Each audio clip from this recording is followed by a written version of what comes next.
Rogamos, Padre, que tú toques cada corazón a través de tu palabra, que tu palabra fluya y ministre a nuestras vidas, Señor.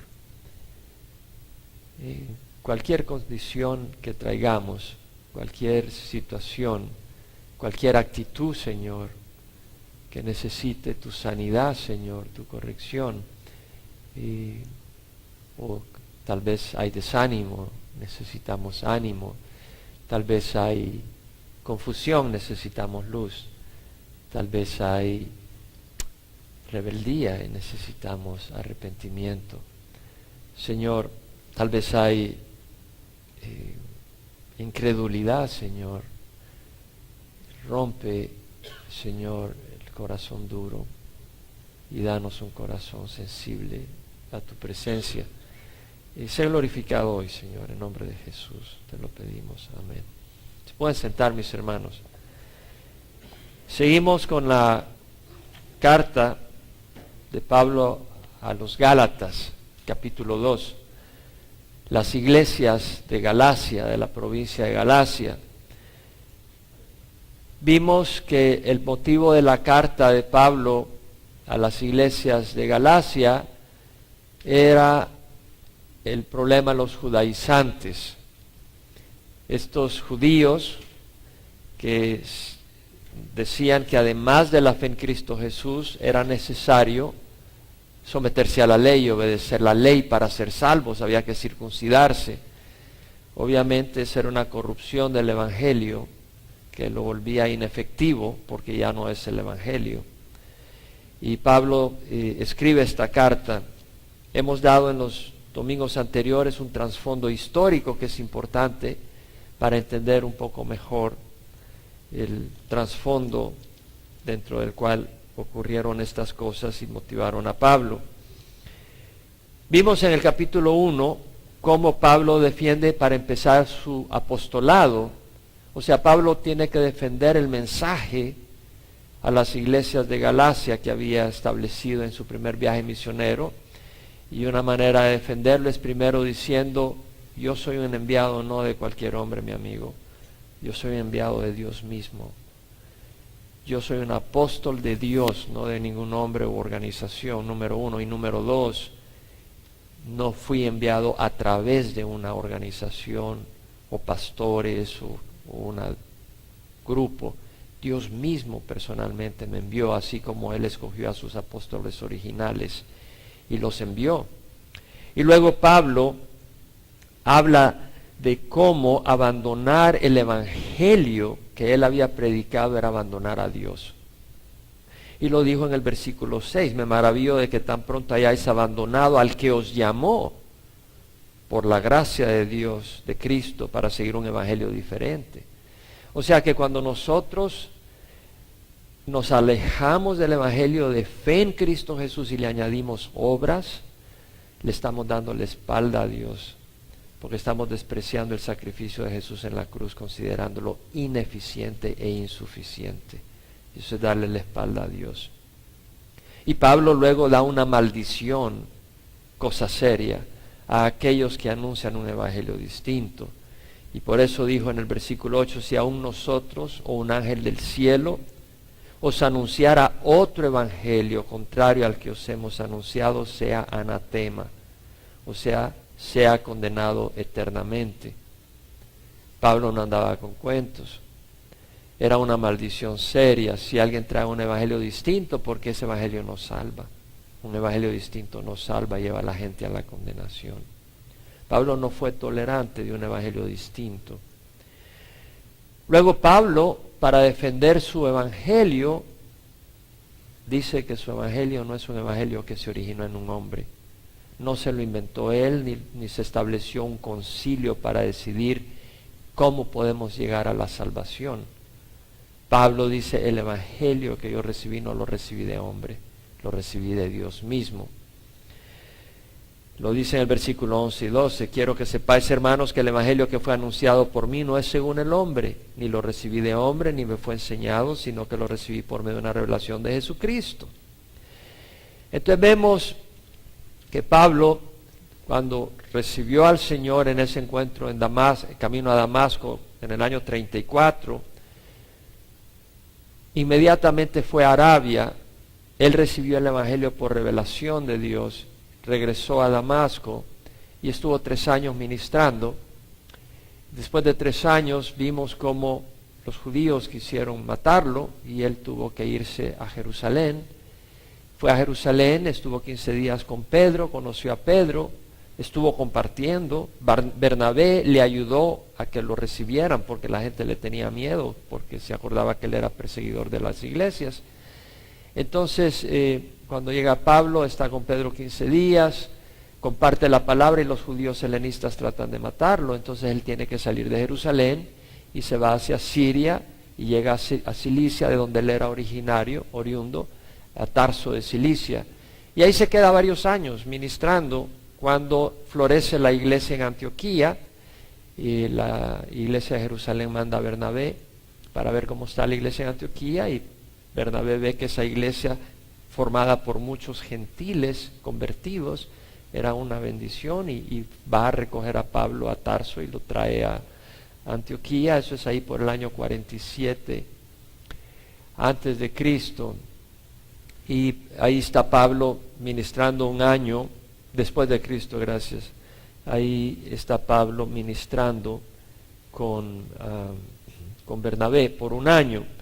Luego se recuerdan la hambruna, o sea, hay un profeta, Agabo, que anuncia que va a haber una hambruna y envía a la iglesia de Antioquía a Pablo y a Bernabé con una ofrenda para los hermanos en Judea y Jerusalén por la hambruna que llegaba. Luego vimos de que cuando regresan a Antioquía, el Espíritu levanta a Pablo y a Bernabé, los llama para que vayan a un viaje misionero, a la obra misionera. Y es ahí, eso fue del año 47, al final del año 47 de nuestra era, al año 48, finales del año 48, ese viaje misionero donde Pablo fundó las iglesias de Galacia. Al regresar vimos de que la iglesia de Antioquía recibe judaizantes que dicen de que es necesario circuncidarse y observar la ley para ser salvos. Y es ahí donde hay una gran pugna, un gran conflicto entre Pablo, Bernabé y los judaizantes que habían llegado. Y la iglesia en Antioquía decide enviar a Pablo y a Bernabé a Jerusalén para tratar el asunto y que quede resuelto. Y eso es ahí donde empezamos a ver el capítulo 2. Es el concilio de Jerusalén, cuando Pablo y Bernabé van hacia Jerusalén para tratar el asunto. Entonces Pablo dice, después de 14 años, esto es ahí por el año 49 de nuestra era, subió otra vez a Jerusalén. Ya vimos que había subido la primera vez a los 3 años de su conversión, y que después fue por la hambruna, y esta es otra vez. Subió otra vez a Jerusalén con Bernabé, llevando también a Tito. Subí por causa de una revelación, y les presentaba el evangelio que predico entre los gentiles, pero lo hice en privado a los que tenían alta reputación, para cerciorarme de que no corría ni había corrido en vano. Pero ni aun Tito, que estaba conmigo, fue obligado a circuncidarse, aunque era griego. Y esto fue por causa de los falsos hermanos, introducidos secretamente, que se habían infiltrado para espiar la libertad que tenemos en Cristo Jesús, a fin de someternos a esclavitud, a los cuales ni por un momento cedimos, para no someternos, a fin de que la verdad del evangelio permanezca con vosotros. Y de aquellos que tenían reputación de ser algo, lo que eran nada me importa, Dios no hace acepción de personas. Pues bien, los que tenían reputación nada me enseñaron, sino al contrario, al ver que se me había encomendado el evangelio a los de la incircuncisión, así como Pedro lo había sido a los de la circuncisión, porque aquel que obró eficazmente para con Pedro en su apostolado a los de la circuncisión, también obró eficazmente para conmigo en mi apostolado a los gentiles. Y al reconocer la gracia que se me había dado, Jacobo, Pedro y Juan, que eran considerados como columnas, nos dieron a mí y a Bernabé la diestra de compañerismo, para que nosotros fuéramos a los gentiles y ellos a los de la circuncisión. Solo nos pidieron que nos acordáramos de los pobres, lo mismo que yo también estaba deseoso de hacer. Cuando leemos este capítulo, vemos acá, para empezar, los primeros 10 versículos, Pablo dice en el versículo 2, subí por causa de una revelación. Aquí no está hablando de la revelación del evangelio que había recibido, sino que obviamente fue el Señor que le hace ver a Pablo, en esta lucha que hay con los judaizantes, vaya un grupo de ustedes a Jerusalén y traten esto con los ancianos, para que haya una unidad sobre este problema y se resuelva. Y por eso dice, subí por causa de una revelación. Entonces es el Señor que le reveló a Pablo. Ve. Y obviamente que Pablo lo compartió con la iglesia en Antioquía, y la iglesia de Antioquía estuvo de acuerdo y mandaron a Pablo con Bernabé. Y Pablo se llevó junto con ellos a Tito. Tito era un convertido gentil de su primer viaje misionero. Entonces vemos acá que cuando lleva a Tito va a ser una prueba, porque Tito no era circuncidado, porque era gentil, y si va con Tito y no lo obligan a circuncidarse y regresa con Tito, es una prueba de que no era necesaria la circuncisión. Entonces Pablo fue muy astuto. Entonces vemos acá que dice, entonces después de 14 años, después de su conversión, subió otra vez a Jerusalén con Bernabé, llevando también a Tito. Subí por causa de una revelación, ya lo expliqué. Y les presenté el evangelio que predico entre los gentiles, pero lo hice en privado a los que tenían alta reputación, para cerciorarme que no corría ni había corrido en vano. Este viaje tiene que ver, como dije, por causa de los judaizantes que llegaron a Antioquía. Vamos a ir a Hechos capítulo 15, porque aquí vemos toda la correlación que hay en las Escrituras. Vemos que este no es un libro de fábulas, es un libro histórico, es un libro de doctrina, es un libro de revelaciones sobrenaturales, y es un libro que concuerda perfectamente. Por supuesto hay personas que hayan contradicciones porque no lo estudian. Lo que están buscando es hallar contradicciones para vivir una vida de pecado. Pero cuando tú estás buscando la verdad, te vas a dar cuenta que la palabra de Dios es verdad. Entonces en capítulo 15 dice, algunos descendieron de Judea y enseñaban a los hermanos, si no os circuncidáis conforme al rito de Moisés, no podéis ser salvos. Como Pablo y Bernabé tuvieron gran disensión y debate con ellos, vemos que Pablo y Bernabé no eran tan pacíficos cuando se trataba de doctrina fundamental. Estaban dispuestos a pelear, no con pistolas ni con puños, pero no estaban dispuestos a quedarse callados. Los hermanos determinaron que Pablo y Bernabé y algunos de ellos subieran a Jerusalén a los apóstoles y a los ancianos para tratar esta cuestión. Era muy importante que hubiera unidad dentro de la iglesia. Así que siendo enviados por la iglesia, pasaron por Fenicia, eso es la zona del Líbano, y Samaria, relatando detalladamente la conversión de los gentiles, y causaban gran gozo a todos los hermanos. Cuando llegaron a Jerusalén, fueron recibidos por la iglesia, los apóstoles y los ancianos, e informaron de todo lo que Dios había hecho con ellos. Pero algunos de la secta de los fariseos que habían creído, se levantaron diciendo, es necesario circuncidarlos y mandarles que guarden la ley de Moisés. Ellos habían creído en Jesús. El problema es que habían creído en Jesús, pero no habían creído realmente en el evangelio. Porque estaban diciendo es necesario añadir obras para ser aprobados. Eso no es creer en la obra de Jesucristo. Hay muchas personas que dicen yo creo en Jesús, yo soy cristiano, pero su salvación no está basada. Tú le preguntas, ¿y cómo sabes que te vas a ir al cielo? Bueno, yo hago buenas obras, yo voy a la iglesia, yo hago esto, yo hago lo otro. No, eso no te salva. Te salva la fe en Jesucristo. La fe y qué más, la fe y nada más. Y si es una fe viva, va a haber obras. Pero lo único que te salva es la fe. Tus obras no te pueden ganar nada, mi hermano. Te pueden ganar premios en el cielo, pero no la salvación. La salvación no la puede ganar porque no son perfectas. Lo único perfecto es el sacrificio de Jesús en la cruz. Entonces vemos acá el motivo del viaje que ya lo mencioné. Entonces vemos que se forma el concilio en Jerusalén, es decir, se reúne el concilio. Ahora vemos que primero Pablo habla con los ancianos en privado, pero luego se hace un concilio público. Obviamente que Pablo trató primero esto con Pedro, con Jacobo, con Juan en privado, antes de que se hiciera el concilio público, para más o menos ponerlos al tanto de la situación. Y dice, los apóstoles y los ancianos se reunieron para considerar este asunto, y después de mucho debate, O sea, había una lucha y ¿será o no será? ¿Es necesario la circuncisión o no? Pedro se levantó y les dijo: hermanos, vosotros sabéis que en los primeros días Dios escogió de entre vosotros que por mi boca los gentiles oyeran la palabra del evangelio y creyeran. No fue Pablo el primero que anunció el evangelio a los gentiles, fue Pedro. Por supuesto, cuando fue la persecución, cuando el martirio de Esteban en el año 32, se desató una persecución de la iglesia. Y los cristianos de Jerusalén se dispersaron por Judea y Samaria. Y así vemos que Felipe lleva el evangelio a Samaria. Los samaritanos realmente no eran judíos, eran una mezcla entre judíos y gentiles. Estaban bajo la ley, ellos observaban el Pentateuco, los primeros 5 libros de la Biblia, pero realmente eran enemigos de los judíos, había una gran pugna. Y realmente conocían la ley y se circuncidaban. Ahora, fue Pedro cuando estaba en Jope, había hecho una gira ministerial y estaba en Jope, cuando se le aparece un ángel a Cornelio, y eso está en el capítulo 10 y 11 del libro de Hechos. No vamos a ir ahí para ganar tiempo, voy a resumir un poco. Está Cornelio.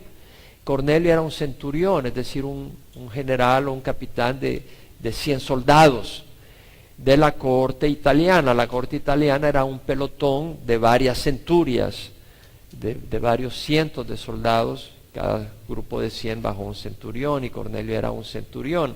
Ahora, Cornelio daba grandes y generosas ofrendas al pueblo de Dios y creía en el Dios de Israel y oraba continuamente. Un día, cuando estaba en oración a la hora tercera, que son las 3 de la tarde, la hora del sacrificio, la hora donde el pueblo de Israel llevaba a cabo sacrificios y oración, se le aparece un ángel a Cornelio y le dice: Cornelio, y él se asusta y dime, Señor. Y le dice: tus oraciones y tus generosas ofrendas han sido elevadas como un memorial ante Dios. Y manda a traer a Pedro, a Simón, llamado también Pedro, que está en Jope, en casa de Simón el curtidor.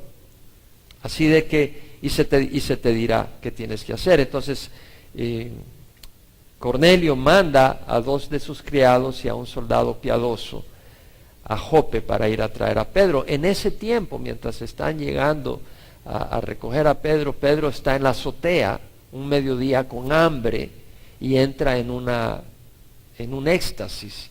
Y en ese éxtasis ve un lienzo grande que baja del cielo con reptiles, aves y todo tipo de animales inmundos. Y oye una voz del cielo que dice: Pedro, levántate, mata y come.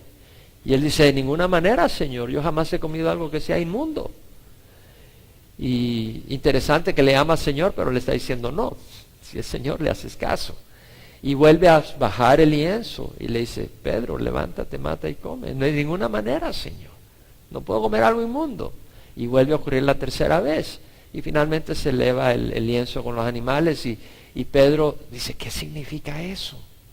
Cuando en eso van llegando los 2 criados con el soldado que vienen de Cornelio a buscar a Pedro, y el Espíritu le dice a Pedro: vienen 3 hombres a buscarte, baja y ve con ellos. Y Pedro dice: ¿qué es esto? Y baja Pedro y ve a los hombres y le dice: yo soy al que ustedes buscan.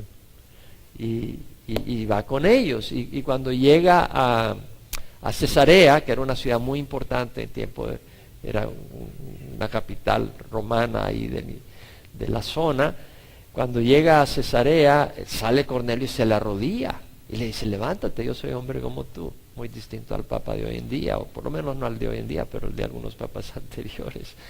Pedro le dice: levántate, yo soy hombre como tú. Y Pedro, cuando llega, le dice: bueno, yo tuve esta visión, le dice Cornelio, y te mandaba a traer. Y Pedro se da cuenta entonces lo que significaba la visión que había tenido, que simple y sencillamente los gentiles eran herederos del reino de Dios junto con los judíos por la fe en Cristo Jesús. En otras palabras, Cristo rompía la barrera que separaba a los gentiles de los judíos, y ahora eran un solo pueblo por fe en Cristo Jesús. Sin fe en Cristo Jesús no son un solo pueblo. Entonces Pedro les predica el evangelio, les predica a Jesucristo, y al predicarle a Jesucristo, ellos, al oír con fe, reciben el Espíritu Santo y empiezan a hablar en lenguas, de manera que los que habían ido con Pedro de Jope que eran judíos, cuando ven a los gentiles que habían recibido el Espíritu Santo, se impresionan. Y Pedro dice, bueno, si el Espíritu Santo ha decidido bendecirlos, ¿quiénes somos nosotros para impedir que sean bautizados? Y los manda a bautizar. Obviamente que Pedro le pidió a los que habían ido con él, a los discípulos que habían con él, que bautizaran al grupo de los gentiles. Entonces vemos que Pedro llevó el evangelio a los gentiles por primera vez, pero el llamado de Pedro fue hacia los judíos en general, y el llamado de Pablo fue a los gentiles. Entonces vemos que en el versículo 8 del capítulo 15 de Hechos dice, y Dios que conoce el corazón les dio testimonio. O sea, vamos a ver de nuevo 7. Después de mucho debate, Pedro se levantó y les dijo, hermanos, vosotros sabéis que en los primeros días Dios escogió de entre vosotros que por mi boca los gentiles oyeran la palabra del evangelio y creyeran. Y Dios que conoce el corazón les dio testimonio dándoles el Espíritu Santo, así como también nos lo dio a nosotros. Y ninguna distinción hizo entre nosotros y ellos, purificando por la fe sus corazones. Es decir, la purificación de nuestro corazón no es por obras, no es por penitencias, es por la fe. Y luego dice, ahora pues, ¿por qué tentáis a Dios poniendo sobre el cuello de los discípulos un yugo que ni nuestros padres ni nosotros hemos podido llevar? Es decir, ¿por qué ponerle carga de ley? Es decir, Jesús vino a quitar cargas. Él no vino a poner cargas. Jesús vino a hacer un camino. Él es el camino al reino de Dios, a Dios, no a ser más difícil el camino. Y luego dice Pedro, creemos más bien que somos salvos por la gracia del Señor Jesús, de la misma manera que ellos también lo son. Es decir, hay un solo evangelio para los judíos y para los gentiles, no hay dos evangelios. Y si hay un solo evangelio para el gentil y no hay que circuncidarse, es el mismo evangelio para los judíos. Toda la multitud hizo silencio y escuchaban a Bernabé y a Pablo, que relataban las señales y prodigios que Dios había hecho entre los gentiles por medio de ellos. Cuando terminaron de hablar, Jacobo respondió diciendo, escuchadme hermanos. Jacobo es el medio hermano de Jesús. Él era líder de la iglesia en Jerusalén. Simón ha relatado cómo Dios al principio tuvo a bien tomar de entre los gentiles un pueblo para su nombre. Y con esto concuerdan las palabras de los profetas. Vemos que cualquier doctrina del Nuevo Testamento tiene que concordar con el Antiguo Testamento. Las personas que dicen que el Antiguo Testamento es obsoleto están equivocados. Todo el Nuevo Testamento fue justificado en el Antiguo Testamento. Y es importante que toda doctrina tenga bases a lo largo de toda la Escritura. Ahora, Jacobo hace mención donde dice, está escrito, después de esto volveré y reedificaré el tabernáculo de David que ha caído, y reedificaré sus ruinas y lo levantaré de nuevo. Esto fue escrito y profetizado cuando Israel iba hacia el exilio, hacia Babilonia, en el año 586 a.C. Obviamente después de la destrucción de Jerusalén, del templo, Dios iba a reedificar a Jerusalén, iba a traer al Mesías, iba a traer el mensaje de salvación, para que el resto de los hombres busque al Señor y todos los gentiles que son llamados por mi nombre, dice el Señor, que hace saber todo esto desde tiempos antiguos. Por tanto, dice, yo juzgo que no molestemos a los que de entre los gentiles se convierten a Dios, sino que le escribamos que se abstengan de cosas contaminadas por los ídolos, de fornicación, de lo estrangulado y de sangre. Es interesante lo que les pide Jacobo. Porque Moisés desde generaciones antiguas tiene en cada ciudad quienes le prediquen, porque todos los días de reposo es leído en las sinagogas. Entonces, esto fue lo que determina Jacobo.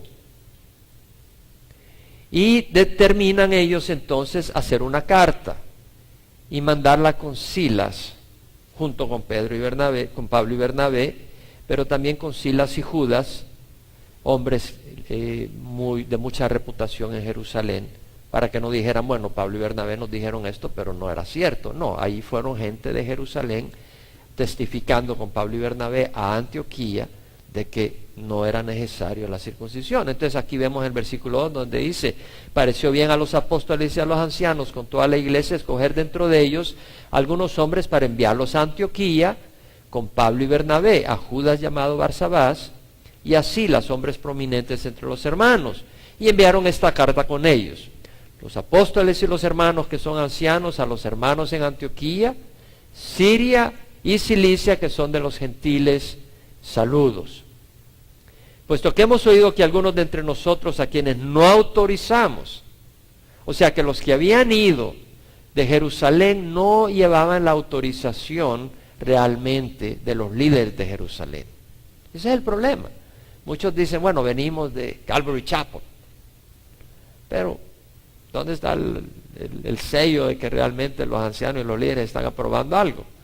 O sea, lo que estoy queriendo decir es de que mucha gente puede decir lo que quiera, pero no siempre tiene peso. Y dicen ellos, no autorizamos, os han inquietado con sus palabras, perturbando vuestras almas.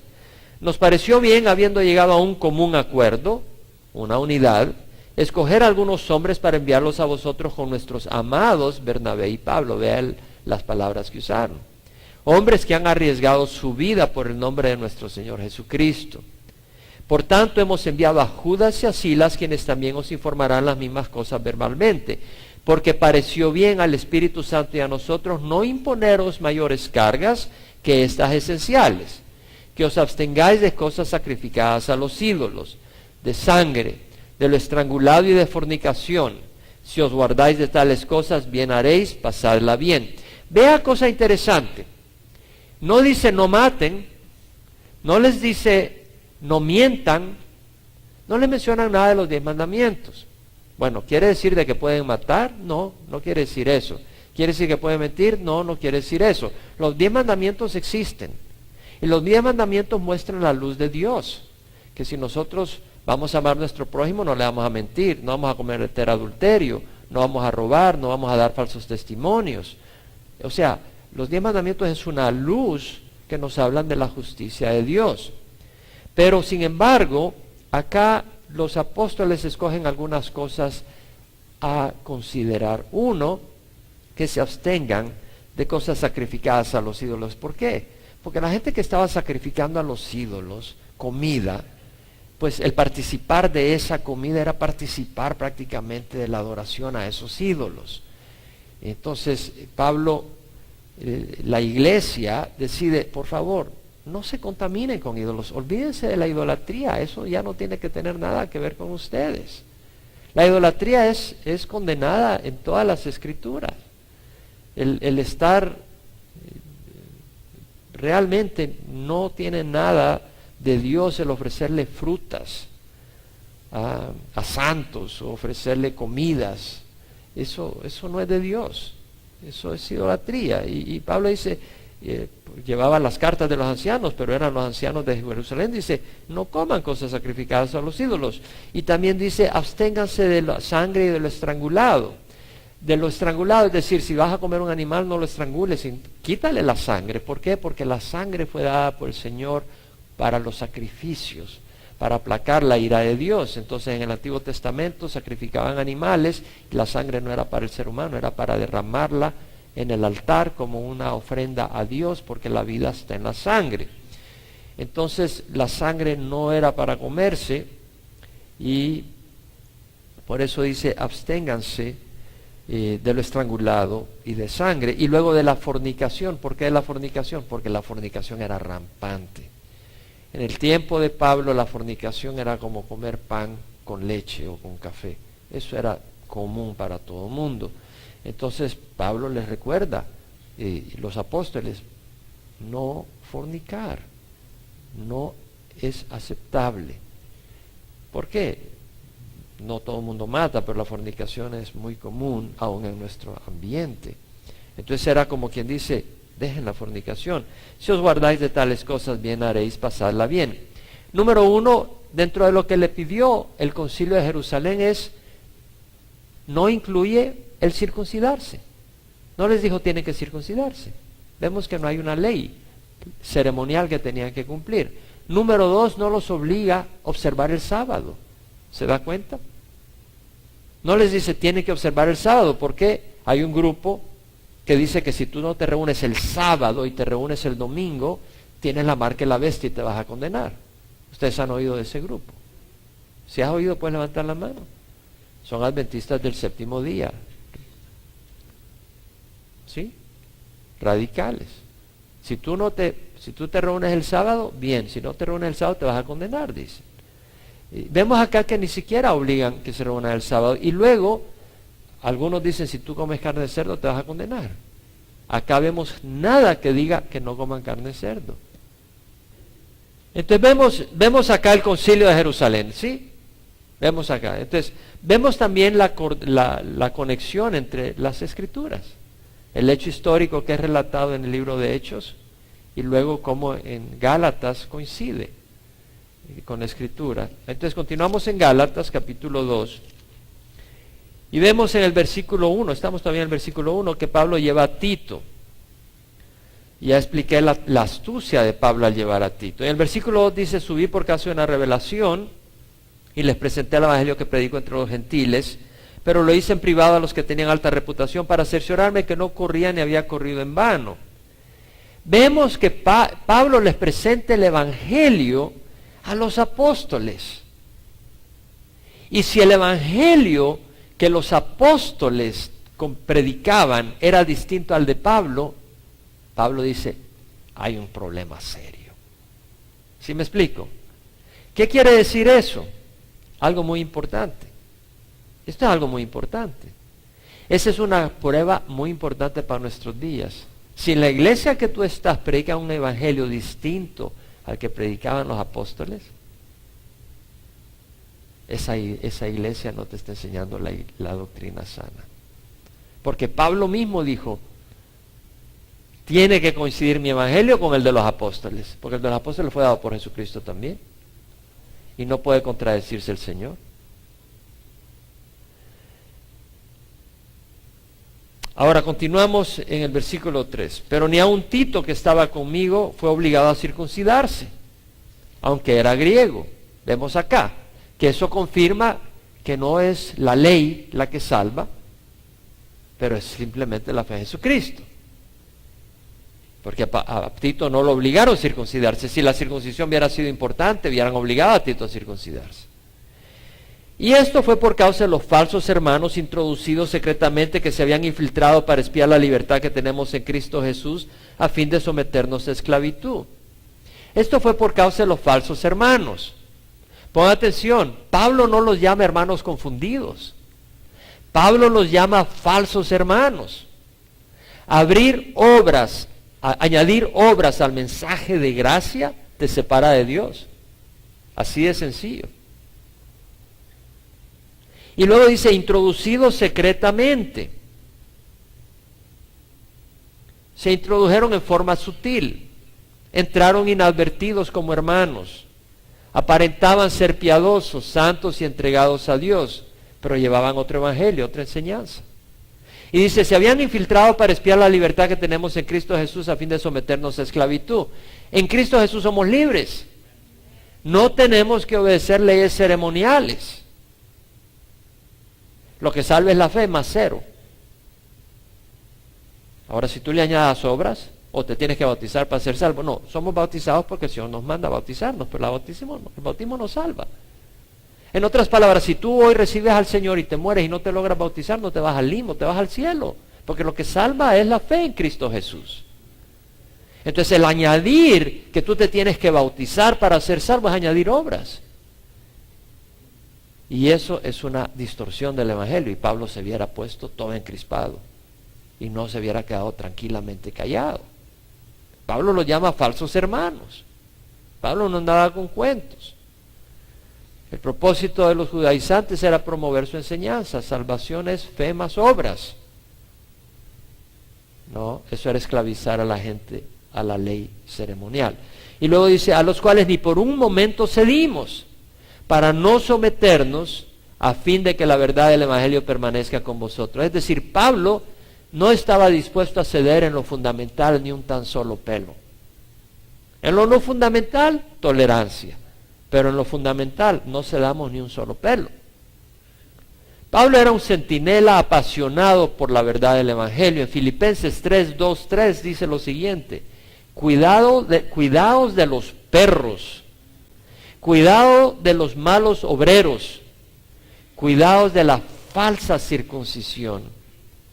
¿Cuál es la falsa circuncisión? La falsa circuncisión es la circuncisión externa, pero no es la circuncisión del corazón.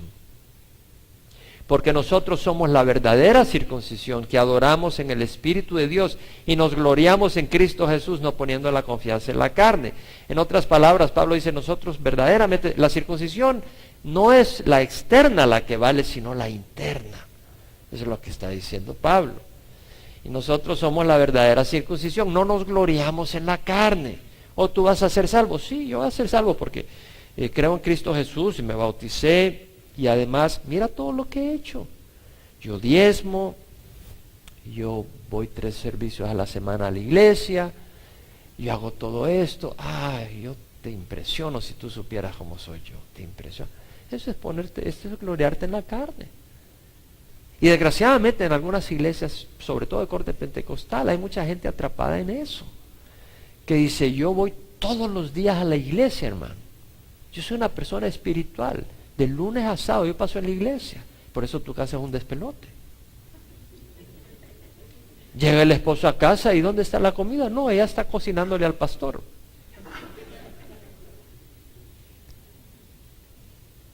¿Cierto o no? O sea, hay lugares donde hay gente que me ha dicho a mí, yo no te estoy hablando de experiencia, hay gente que me ha tratado de impresionar cuando les pregunto, ¿es cristiana? Sí, yo voy 5 veces a la semana a la iglesia. O sea, como quien dice, mira mis calificaciones, mira mi pedigrí acá. Pero es un problema. Si estás metido tanto tiempo en la iglesia, yo creo que es un problema. Ahora, si eres el pastor de la iglesia, no, está bien que estés metido en la iglesia, pero estoy hablando en términos generales. Y luego dice Pablo, y aquellos que tenían reputación de ser algo, lo que era, nada me importa de quién está hablando de Pedro. Está hablando de Jacobo, está hablando de Juan, está hablando de los apóstoles. Le dice, aquellos que tenían reputación de ser algo, lo que era nada me importa. Pablo. Dios no hace acepción de personas. Pues bien, los que tenían reputación nada me enseñaron. Wow. ¿Qué está diciendo Pablo? New King James Version dice así. Those who seem to be something. Aquellos que aparentan ser algo.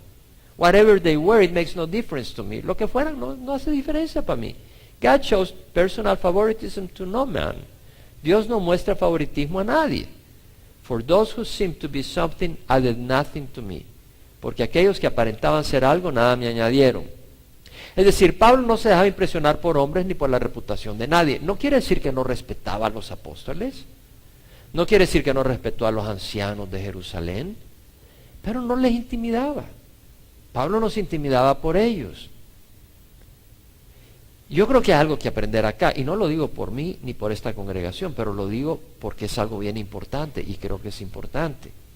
Muchas veces cuando llega un predicador de fama, todo el mundo corre a oírlo. Y boca abierta, ¡wow! Pero el pastor humilde que está en su congregación predicando todos los fines de semana, toda la media semana ahí, ni le pone atención, aunque esté enseñando la palabra de Dios. Porque no están poniendo atención a la palabra, sino al instrumento.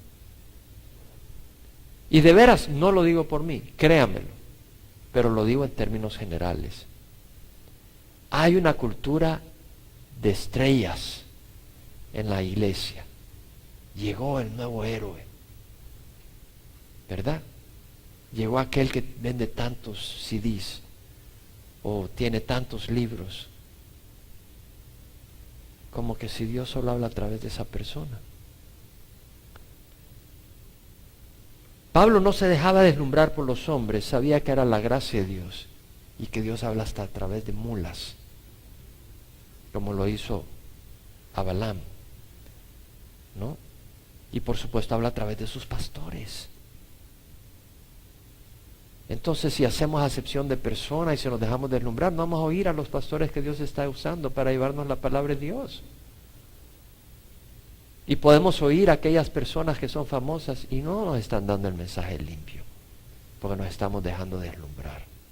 Y hay personas famosas que no están compartiendo el evangelio hoy en día. Y no necesito dar nombres. Pero hay ministerios famosos y muy amplios que no están compartiendo la palabra sana ni el mensaje de arrepentimiento. Volviendo al versículo 7 a 8. Sino al contrario, al ver que se me había encomendado el evangelio a los de la incircuncisión, así como Pedro lo había sido a los de la circuncisión, porque aquel que obró eficazmente para con Pedro en su apostolado a los de la circuncisión, también obró eficazmente para conmigo en mi apostolado a los gentiles. Es decir, Pablo tenía el llamado a los gentiles. Se había encomendado el evangelio a los de la incircuncisión, es decir, a los gentiles que no habían sido circuncidados, así como Pedro lo había sido a los de la circuncisión, a los judíos. Y luego dice, porque aquel que obró eficazmente para con Pedro en su apostolado, a los de la circuncisión también obró eficazmente para con mi apostolado a los gentiles. Entonces vemos de que no hay un Papa universal. Cuando Dios levantó a Pedro, lo levantó a Pedro para llevar el evangelio a los judíos y a Pablo a los gentiles. Y no solo a ellos, sino que levantó a otros, pero ellos fueron los instrumentos principales que el Señor usó dentro de los apóstoles. Y vemos que Dios obra eficazmente, tanto en Pedro como en Pablo, en sus ministerios distintos. Y es acá donde vemos de que si tú quieres ser efectivo en tu ministerio, para empezar debe ser tu ministerio. Es decir, Pablo no buscó ser efectivo en el ministerio de Pedro. Pablo fue efectivo en el ministerio de Pablo. Y yo tengo que saber qué es el don que Dios me ha dado o los dones que Dios me ha dado y cuál es el ministerio que Dios me da para usar esos dones. Entonces yo debo de aplicar esos dones en ese ministerio. Y no decir, bueno, a mí me gusta el otro ministerio. Si ese no es el que Dios te ha dado, ¿qué haces ahí? Dedícate al ministerio que Dios te ha dado y vas a ser bendecido y vas a ser de bendición. Y luego dice Pablo, al reconocer la gracia que se me había dado, Jacobo, Pedro y Juan, que eran considerados como columnas, nos dieron a mí y a Bernabé la diestra de compañerismo para que nosotros fuéramos a los gentiles y ellos a los de la circuncisión. Al reconocer la gracia que se me había dado. O sea, Pablo dice, los apóstoles reconocieron la gracia de Dios que se me dio a mí. Es decir, los apóstoles reconocieron que el ministerio de Pablo no era trabajo de hombres, era la obra de Dios a través de él. Era obvio, el fruto, todo. Y dice, al reconocer la gracia que se me había dado. Y luego dice, este es un problema cuando tú eres el único que crees que tienes un don. Y aquel que dice, bueno, yo sé predicar, a mí me encanta predicar y solo tienes a una persona ahí. Entonces no tienes el don de predicar. ¿Me entiendes? O tú dices, bueno, yo tengo el don de dar generosamente. Y tu familia te dice, no, hombre, tú eres un tacaño. Entonces ese don tú lo tienes en tu mente, pero no lo tienes en la verdad. Y luego dice,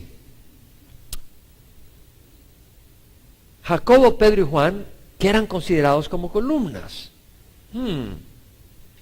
Interesante. Porque no menciona que Pedro es la roca. Menciona que habían columnas. ¿Quién era la roca? Jesucristo. Pedro mismo lo dijo.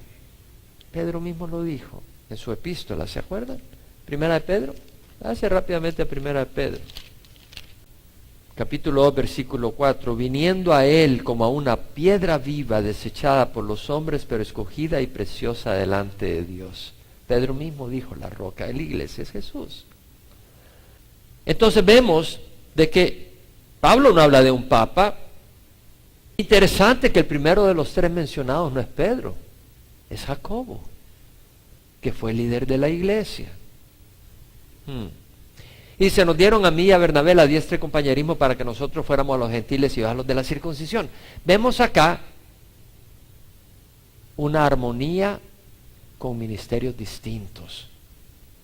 ¿Lo vemos?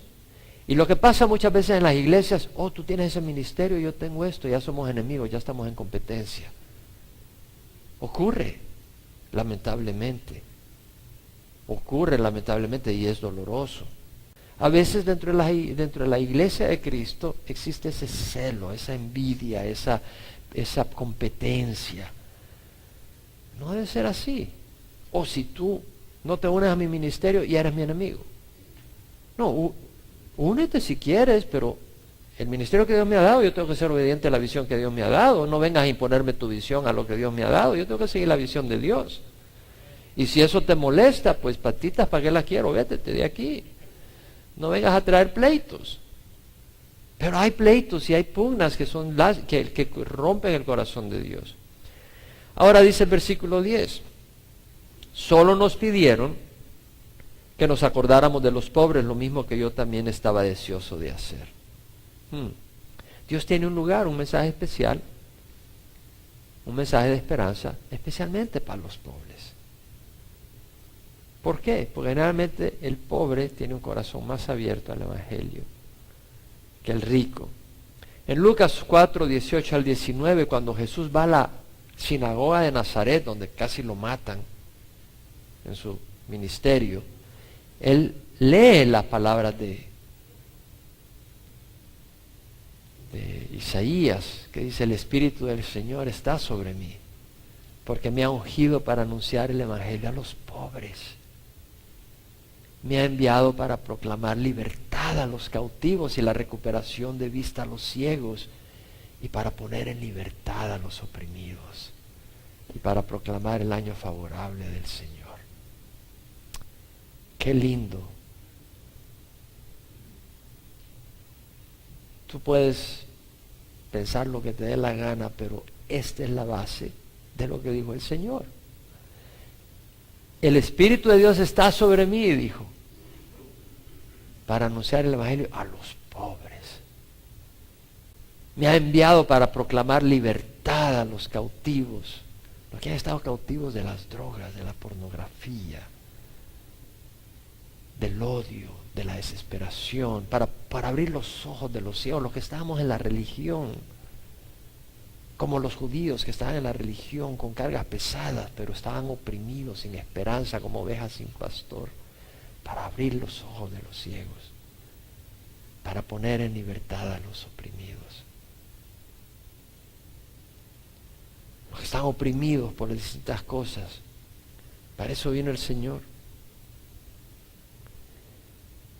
Santiago escribió: hermanos míos, amados, escuchad, ¿no escogió Dios a los pobres de este mundo para ser ricos en fe y herederos del reino que Él prometió a los que le aman? Y también escribió: la religión pura y sin mácula delante de nuestro Dios y Padre es esta: visitar a los huérfanos y a las viudas en sus aflicciones y guardarse sin mancha del mundo. El Evangelio tiene que ir a los pobres, porque ese es el corazón del Señor. Y a los ricos no se les va a predicar, como no, se tiene que predicar a todo el mundo. Pero la sociedad y el mundo desprecian a los pobres. Y el corazón del Señor hacia los pobres, y de hecho son los que están más abiertos al Evangelio.